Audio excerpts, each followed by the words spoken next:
श्री चैतन्य मनोभीष्टं स्थापितं येन भूतले स्वयं रूपः कदा मह्यं ददाति स्वपदान्तिकम् वन्देऽहं श्रीगुरोः श्रीयुतपदकमलं श्रीगुरों वैष्णवांश्च श्रीरूपं साग्रजातं सहगण रघुनाथान्वितं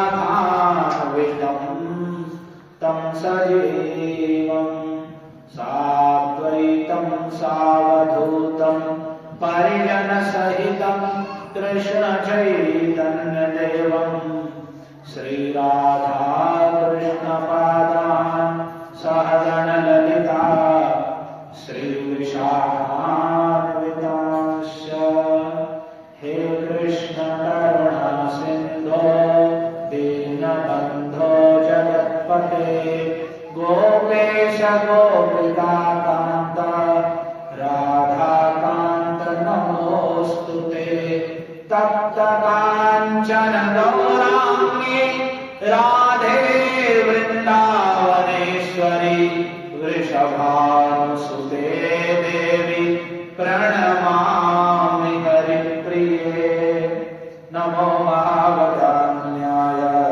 कृष्णप्रेमप्रदायते कृष्णाय कृष्णचैतन्य नाम्ने गौरद्विषे नमः।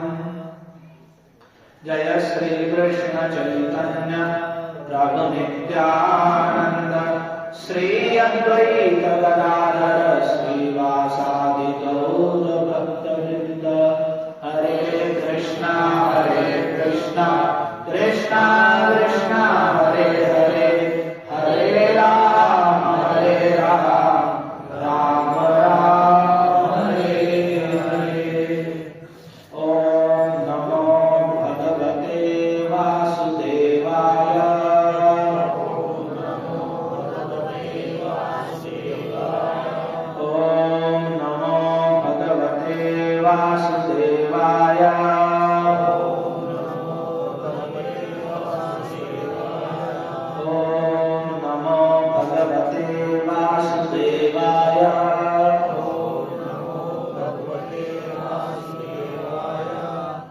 गीता शास्त्रम् इदं पुण्यं यः पठेत् प्रयतः पुमान् विष्णोः पदम् अवाप्नोति भय शोकादि वर्जितः।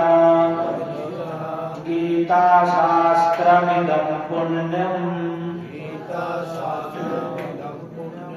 यः पठेत् प्रयतः पुमान् विष्णोः पदमवाप्नोति भयशोकादिवर्जितः।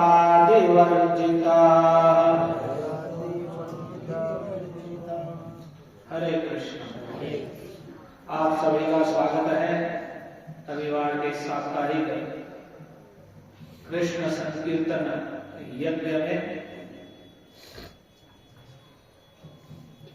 अन्य अन्य युगों में भगवान को भजने की अन्य अन्य विधियां हैं।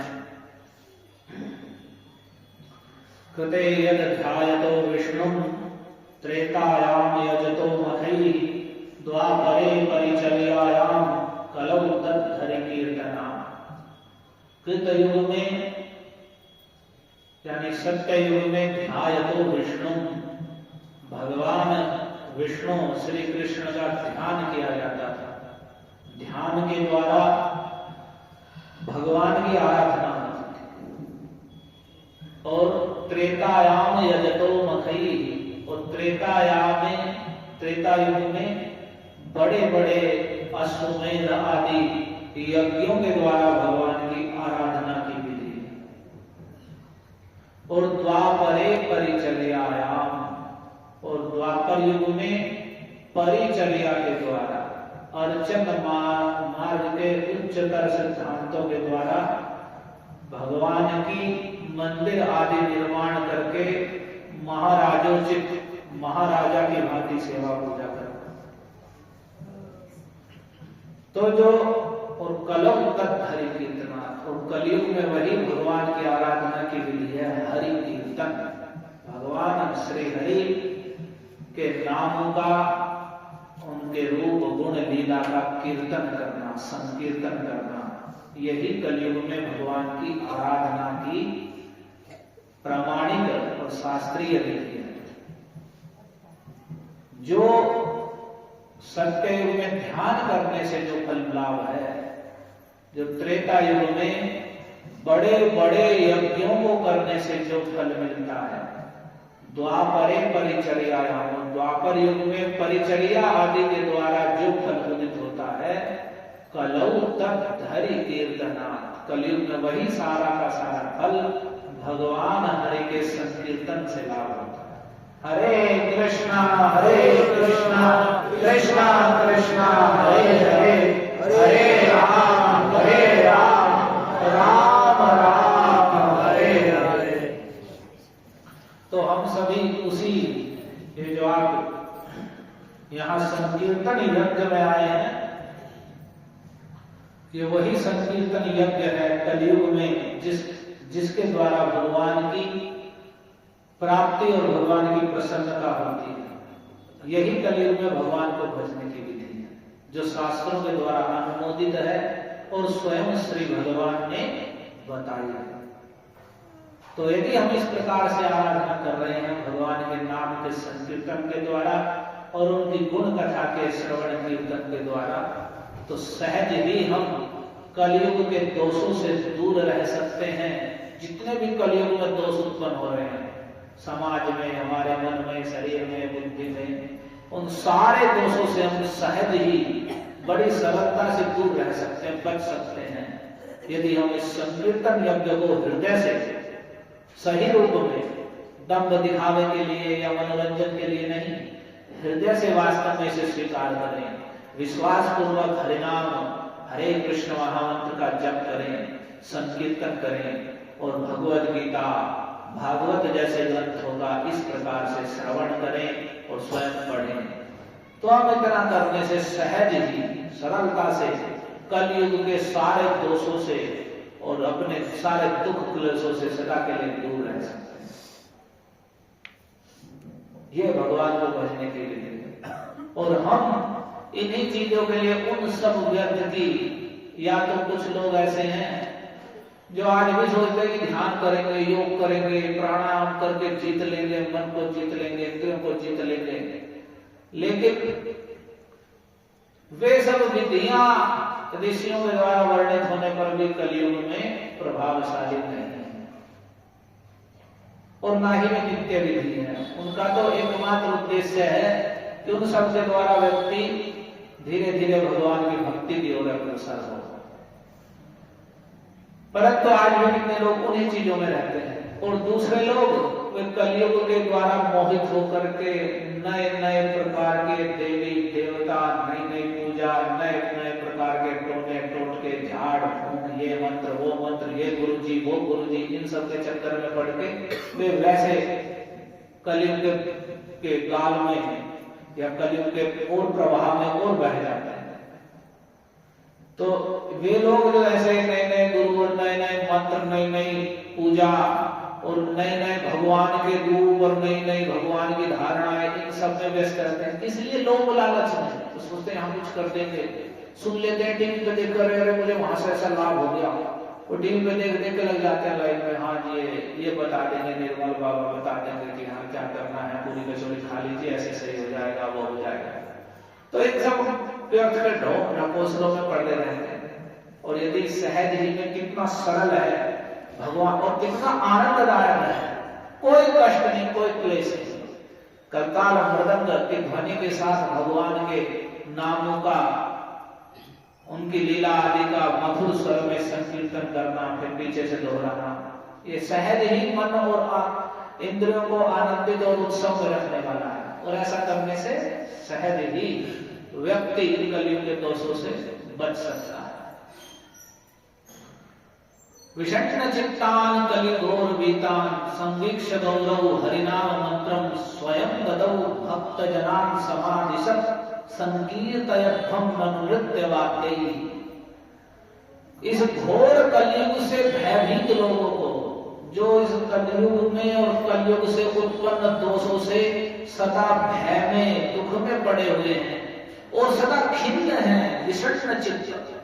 कलयुग के लोगों की एक सबसे बड़ी विशेषता है कि ये सदा खिन्न मन रहते हैं, इनका कभी भी मन प्रसन्न नहीं हो सकता, सदैव अप्रसन्न, सदा निराशा चिंताओं में पड़े रहते सभी लोग। और आप घूमेंगे अपने पूरे इस नगर में तो एक भी व्यक्ति नहीं मिलेगा जो प्रसन्न हो। बैठे हैं लोग अपने अपने द्वारों में कुर्सी घेर घेर करके, और उनके मुख ऐसे हैं जैसे संसार के सारे विपत्ति उनके पास है, अनेक प्रकार की चिंताओं में, निराशाओं में सदा खिन्न मना है, कोई प्रसन्नता नहीं। कोई किसी कारण से, कोई किसी कारण, कोई धन के लिए, तो किसी पे धन है तो दूसरे कारण से, कोई संतान के लिए, कोई अपने परिवार का आंतरिक क्लेश से, कोई बाह्य क्लेश से, और दुनिया भर के क्लेशों में सदैव खिन्न मना, कहीं प्रसन्नता नहीं। तो इस घोर कलयुग से, इस भयानक कलयुग जो केवल दोष ही देने वाला, कलेर दोष निधे राजा, यह दोषों का खजाना है। जैसे खजाना होता है ना, कहीं स्वर्ण की खान है और या कहीं कोयले की खान है तो वही निकलता है, तो वैसे कलयुग में केवल दोष ही दोष भरे पड़े हैं। या कोई भी शुभ और मंगल की बात कुछ भी नहीं मिलेगी सुनने के लिए, ना सुनने के लिए ना करने के लिए। तो ऐसे में लोगों का आश्रय क्या होगा?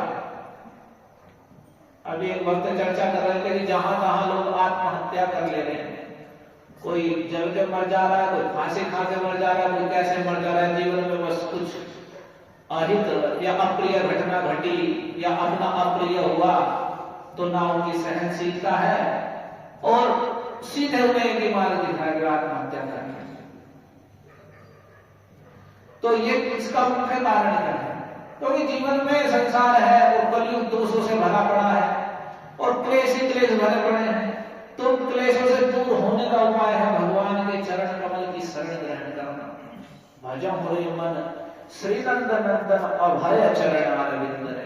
हे मन तू नंद नंदन कृष्ण के चरण कमलों को भज, क्योंकि वहां किसी प्रकार का कोई भी भय नहीं, कोई भय नहीं, उसका मंगल ही मंगल होता है। जो कृष्ण की शरण में, उसका कभी अमंगल हो ही नहीं सकता। यदि उसने हृदय से दृढ़ता पूर्वक कृष्ण ही मेरे सब कुछ है, रक्षक पालक है, ऐसा जान करके भगवान के चरण कमलों की शरण ग्रहण कर ली है और हरिनाम दृढ़ विश्वास पूर्वक हरिनाम का, हरे कृष्ण महामंत्र का जप करता है, कभी भी उसका स्वप्न में भी अशुभ नहीं हो सकता। भीष्म देव जी जब बाणों की सैया पर लेटे हुए हैं तो वे यही कह रहे हैं युधिष्ठिर जी से। युधिष्ठिर जी ने प्रश्न किया कि बताइए कि मेकम दैवतम लोके किं वाप्येकं परायणं स्तुवन्तः तं तमर्चन्तः प्राप्नुर्मानवाः शुभम्। को धर्मः सर्वधर्माणां भवतः परमो मतः किं जपन् मुच्यते जन्म संसार बंधन। युधिष्ठिर जी ने देखिए कितना श्रेष्ठ प्रश्न किया भीष्मदेव से। वे अंतिम समय सरसैया पर लेटे हुए हैं कि आप ये बताइए, एक देवता बताइए, एक जो ईश्वर है, और एक परायण यानी एक जप पूजा पाठ बताइए, और किनकी स्तुति करते हुए और किनकी अर्चना करते हुए मनुष्य शुभ को प्राप्त करे। एक ऐसे देवता बताइए जो सब देवताओं में सब में सबसे श्रेष्ठ है। किमेकम दैवतम लोक, इस लोक में एकमात्र सबके आराधनीय कौन है? और किम वाप्येकम परायण, और एक परायण क्या है, उनको प्रसन्न करने का भजन साधन विधि क्या है, और किनकी अर्चना करते हुए, किनकी पूजा करते और किनकी स्तुति करते हुए मनुष्य लोग शुभ को प्राप्त कर सकते हैं। को धर्मः सर्वधर्माणां भवतः परमो मतः, क्या बताइए सारे धर्म। जब भीष्मदेव उस बाणों की सैया पर लेटे हुए हैं तो वहां सारे ऋषि और बड़े बड़े राजा लोग और ये युधिष्ठिर आदि जो बड़े राजर्षि हैं वे लोग भी, और स्वयं जो भीष्म के गुरु हैं परशुराम भी अपने शिष्यों सहित वहां उस समय आए, और जितने भी व्यासदेव आदि सब लोग वहां पर हैं, स्वयं भगवान श्री कृष्ण वहां पर हैं। भीष्म जी जब सरसैया पर लेटे हुए हैं और उन्हें देह त्याग करना, तो उस समय जब भीष्म जी ने युधिष्ठिर जी को अनेक धर्मों का उपदेश किया जो महाभारत में वर्णित है, तो उस सब धर्मों का उपदेश करने के बाद भीष्म उन्होंने युधिष्ठिर जी ने प्रश्न किया, को धर्म सर्वधर्माणां भवता परमो मता, आप धर्म के तत्व को जानने वाले हैं। भीष्मदेव कोई साधारण व्यक्ति नहीं है, धर्म के तत्व को पूर्ण रूप से जानने वाले हैं, भगवान के तत्व को जानने वाले हैं। तो उन्होंने पूछा कि आपने इन सब धर्मों का, ब्राह्मण धर्म, क्षत्रिय धर्म और सभी वर्णों का धर्म, आश्रमों का धर्म, स्त्री का धर्म, पति का धर्म, सारे धर्मों के उपदेश किए विस्तार से। ऐसे श्रेष्ठ ग्रंथ हैं हमारे, श्री महाभारत में वर्णित है, शांति पर्व में।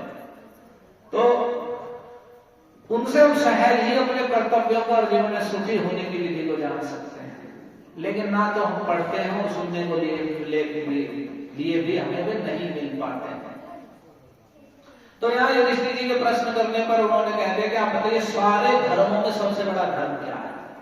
को धर्म सर्वधर्माणां भवतः परमो मता, तो किम जपन मुच्यते जंतु जन्म संसार बंधना, और किसका जप करते हुए जीव जन्म संसार बंधना, जन्म मृत्यु से और इस संसार के बंधन से मुक्त हो सकता है।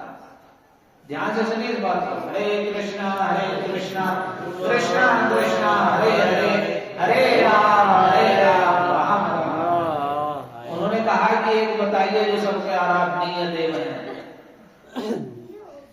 और सारे धर्मों में सबसे बड़ा धर्म क्या है, और किस क्या जप करते हुए और किनकी अर्चना करते हुए मनुष्य सुख को प्राप्त करते हैं या कर लेंगे और सहज ही में जन्म मरण और संसार के दुखों से छूट जाएंगे, वो मुझे बताइए। तब भीष्मदेव ने कहा, जगत प्रभुं देव देवम अनंतम पुरुषोत्तमं स्तुवन्नाम सहस्रेण पुरुषः सततोत्थितः तमेव चार्चयन् नित्यं भक्त्या पुरुषमव्ययम् ध्यायन् स्तुवन् नमस्यंस यजमानस्तमेव च अनादिनिधनं विष्णुं सर्वलोकमहेश्वरं लोकाध्यक्षं स्तुवन् नित्यं सर्वदुःखातिगो भवेत् एष मे सर्वधर्माणां धर्मोऽधिकतमो मतः यद्भक्त्या पुण्डरीकाक्षं स्तवैरर्चेन्नरः सदा। उन्होंने कहा, जो जगत के प्रभु हैं, देवताओं के भी आराध्य देव हैं और अनंत हैं, वे भगवान पुरुषोत्तम श्री कृष्ण स्तुवन्नाम सहस्रेण पुरुषः सततोत्थितः। पुरुष को चाहिए, यानी सभी को चाहिए कि वे भगवान के नामों के द्वारा, हजारों उनके नाम हैं, उन नामों के द्वारा उन भगवान जो देवताओं के भी आराध्य देव, संपूर्ण जगत के स्वामी हैं, अनंत हैं, पुरुषोत्तम हैं, उनके नामों के द्वारा उनकी स्तुति करे, उनके नामों का गान करे। तमेव चार्चयन् नित्यं, और उनकी ही नित्य अर्चना करे, आरती पूजा करे, धूप दीप आदि अर्पित करे। भक्त्या पुरुषमव्ययम्, क्योंकि वे सबके हृदय में बैठे हुए हैं और अव्यय हैं, वे सदैव अपने पद पर स्थित रहने वाले हैं, वे संसार उनके बदलने से कभी उनमें कोई परिवर्तन नहीं आता। तो भक्ति पूर्वक उनकी नित्य ही अर्चना करे और उनका ध्यान करे, उनकी स्तुति करे और उन्हें नमस्कार करे, और यजमानस्तमेव च, उनके लिए ही यज्ञादि करे। अनादि निधनं विष्णुं सर्वलोक महेश्वरं लोकाध्यक्षं स्तुवन् नित्यं सर्वदुःखातिगो भवेत्। जो सभी लोगों के महेश्वर है, महाईश्वर है, परमेश्वर है। अनेक लोग हैं, कैलाश पे शिव जी हैं, स्वर्ग में इंद्रदेव हैं, ब्रह्मा जी के लोक में ब्रह्मा जी हैं, अन्य अनेक लोग हैं जिनमें अलग अलग लोगों में अलग अलग ईश्वर है। अगर सर्वलोक महेश्वरम, जो समस्त लोगों के महाईश्वर अंतिम परमेश्वर है, और अनादि निधनम, वे आदि और निधन से रहित है।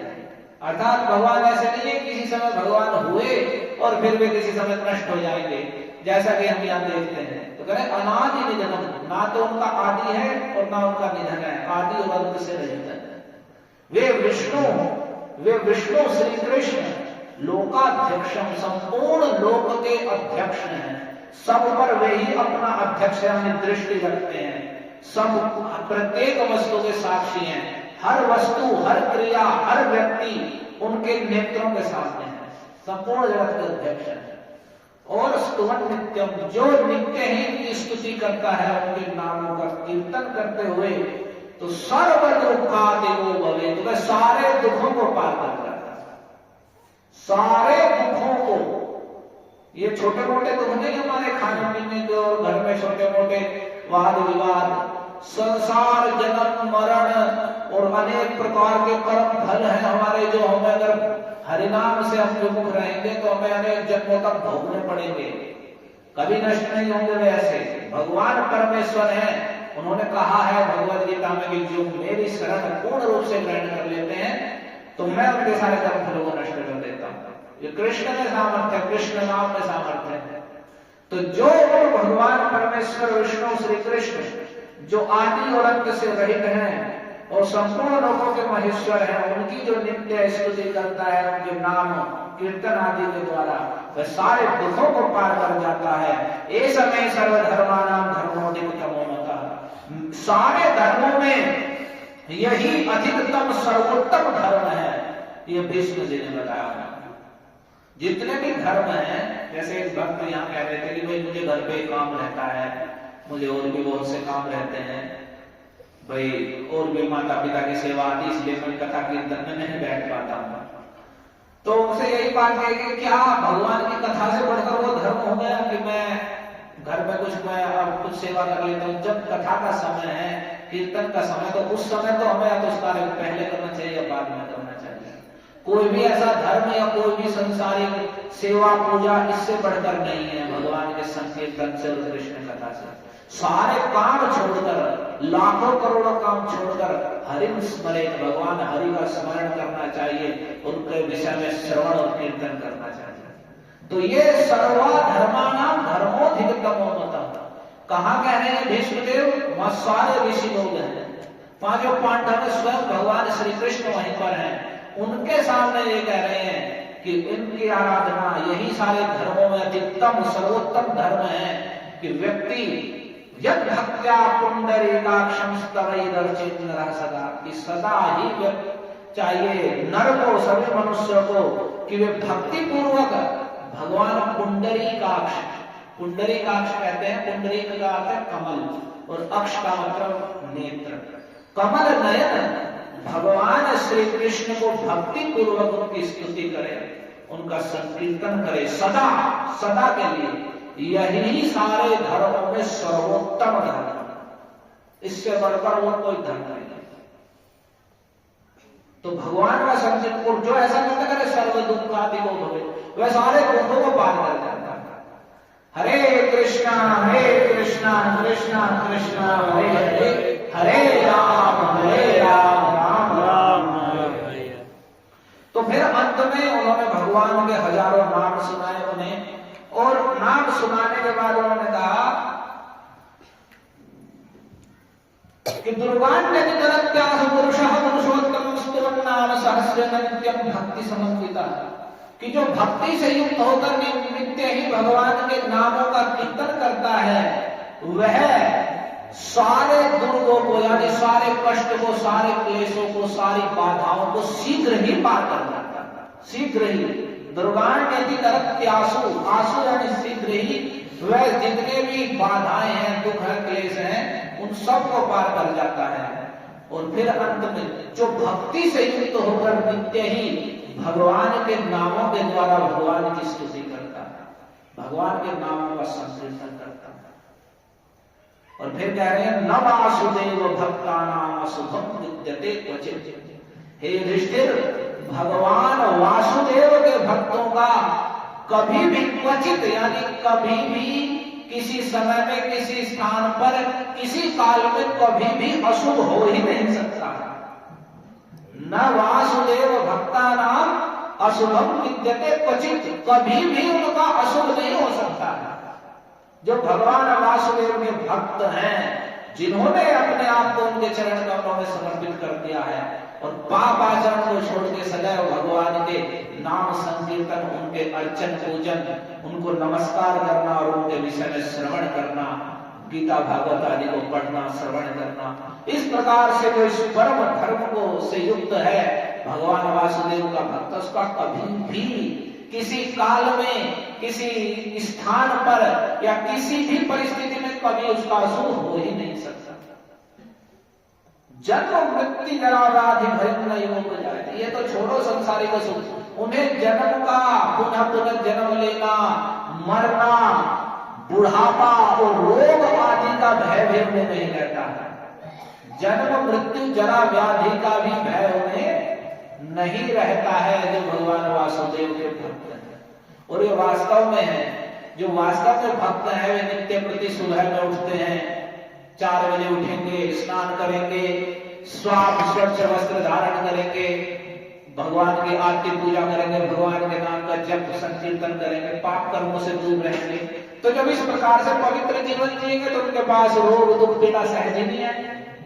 रोग दुख किसके पास आता है? उल्टा सीधा सब खा रहे हैं, दिन रात पाप आचरण में लगे हुए हैं, रात को 2 बजे सो रहे हैं और 12 बजे तो सोए पड़े हैं। तो ऐसी जितनी दिनचर्या है वे रोगी भी होंगे, दुखी भी होंगे, पीड़ित भी होंगे और क्लेश में रहेंगे। और जो नित्य प्रति सुबह उठ रहे हैं, उठकर भगवान का नाम संकीर्तन कर रहे हैं, समय पर स्नान कर रहे हैं, सदा पवित्र रहते हैं, बाहरी उल्टा सीधा गंदा कोई आहार नहीं करते, साफ स्वच्छ भगवान को भोग लगा करके उनका प्रसाद ग्रहण करते हैं, तो ऐसी जो जीवन शैली में वे सहज ही सब प्रकार के शारीरिक रोग और मानसिक रोग, लोग शरीर से स्वस्थ रहते हैं लेकिन मन में इतनी पीड़ाएं रहती हैं और उनसे वे इतने पीड़ित हो जाते हैं और वे ऐसे ऐसे कार्य कर लेते हैं। तो जो आत्महत्या वाली बात है, लोग मर जाते हैं, कारण क्योंकि वे नास्तिक अवस्था में, उन्हें भगवान है एक वास्तविक बंधु कृष्ण हमारे नित्य बंधु हैं, जो हमारी सदा सर्वदा रक्षा सहायता करने वाले हैं, उनका ही हमें पता नहीं है। हम लोगों पर विश्वास करते हैं कि ये लोग मेरा साथ दे देंगे, जीवन भर साथ दे देंगे, धोखा नहीं करेंगे, लेकिन कलयुग के लोगों का स्वभाव ही नहीं है। उन्हें तो केवल अपने ही स्वार्थ सिद्ध करने, जब तक स्वार्थ सध रहा है तभी तक कुछ मित्रता का दम है, अन्यथा पूरी शत्रुता है। कैसे ही कैसे हर व्यक्ति अपने ही जानने वाले को ठगता है, उसे लूटना चाहता है या दुखी करना चाहता है। जिसे नहीं जानता उसे क्या दुखी करेगा, जिसे जानता है उसे पीड़ित करता है। तो ऐसे लोगों में फिर वह जो त्रस्त होता है, पीड़ित होता है, वहां भी अपमानित हुआ, वहां भी हुआ, तो अंत में सोचता है बस मैं मर जाऊं, कोई नहीं है जीवन में। क्यों? क्योंकि उसने कभी भगवत गीता को, भागवत को नहीं सुना कि कृष्ण हमारे नित्य सखा, नित्य बंधु हैं और वे हमारे वास्तविक सच्चे सहायक हैं, जो कभी भी कपट नहीं कर सकते हैं, सदैव, यहाँ तक कि अपने दोष, हम हमारे त्रुटि करने पर भी वे हमारा कल्याण नहीं करेंगे, लेकिन हमने उनसे इतना मोह मोड़ लिया है। लोग बच्चों को शिक्षा नहीं देना चाहते हैं, उन्हें कुछ भगवान के विषय में उपदेश ही नहीं देना चाहते हैं कि एकमात्र भगवान ऐसे हैं कि जहां कोई सहायक नहीं है वहां वे पूरे सहायक के रूप में खड़े हैं।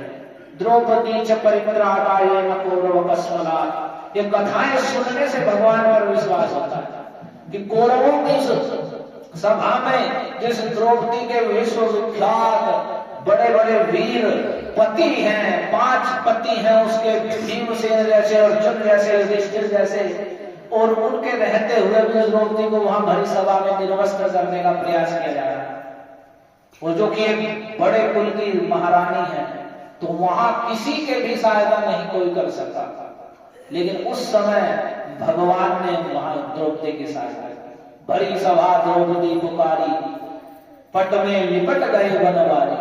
जब भरी सभा में फिर द्रौपदी को कुछ भी नहीं दिखा तो उन्होंने हे कृष्ण, हे द्वारिकाधीश, जो ही भगवान को पुकारा तो भगवान सहज ही वहां प्रकट हुए अदृश्य रूप से, और सब प्रकार से द्रौपदी की लज्जा की और पूर्ण रूप से रक्षा कर। तो द्रौपदी च परित्राणाय कौरव कस्मलात् पालिता गोप सुंदर कृष्ण पापिनो गता। ये देवर्षि नारद ने भक्ति देवी से कहा जब वे दुखी थी कि देखो इन्होंने द्रौपदी की कौरवों की सभा में रक्षा की है, जिन्होंने ब्रज गोपियों की रक्षा और पालन किया है, वे कृष्ण कहीं चले नहीं गए हैं, वे आज भी हैं।